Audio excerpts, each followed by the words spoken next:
हनुमान जी महाराज दरबार में बैठे थे, विभीषण इत्यादि सब बैठे थे राम दरबार में, क्योंकि रावण का संहार करके विजय प्राप्त करके लंका पर जब सब लौटे हैं तो आज तो हर्ष का विषय है। जिन जिन ने सहायता की है, राम जी का मन है कि मैं सबको धन्यवाद दूं, उपहार दूं।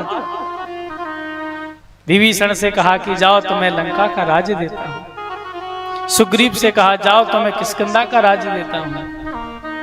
जिसने जो मांगा राम जी ने सब कुछ प्रदान किया। जब नंबर आया हमारे हनुमान जी महाराज का, एक कोने में आंखों में आंसू लिए हनुमान जी बैठे थे। राम जी ने कहा हनुमान तुम्हें नहीं चाहिए कुछ? सकुचा गए हनुमान जी, नहीं नहीं प्रभु मुझे कुछ नहीं चाहिए। बोले नहीं, अरे तुम्हारे तो इतने उपकार मेरे ऊपर हैं कि मैं यदि उन्हें चुकाना भी चाहूं तो मैं चुका नहीं सकता। प्रति उपकार करहूं का तोरा। तेरे इतने उपकार हैं हनुमान कि मुझे तेरे सामने आने में बड़ा संकोच लगता है, एक बोझ लगता है कि मैं तुझे कुछ बदले में दे दूं ताकि ये जो उपकार का जो बोझ है ना वो हल्का हो जाए। और जो कर्जदार होता है ना उसे रात में नींद भी नहीं आती। न जाने हनुमान कब क्या मांग ले, इसलिए जल्दी से इससे मैं स्वतंत्र हो जाऊं।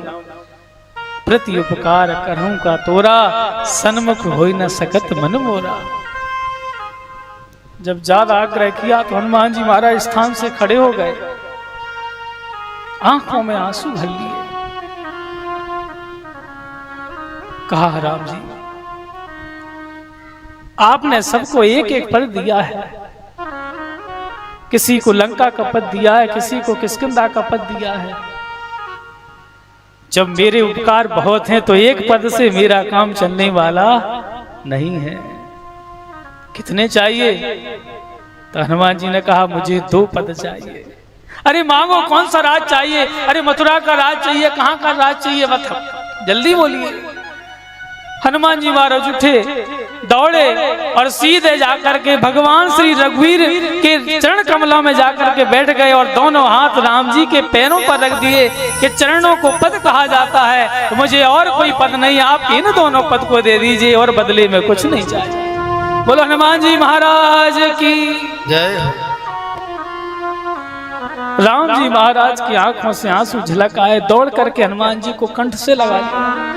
हनुमान तुम जैसा निष्काम भक्त न धरती पर कभी हुआ है, न आगे कभी होगा। हनुमान जी महाराज जानते हैं प्रेमी जो भगवान का होता है वो कभी भगवान से कुछ मांगता नहीं।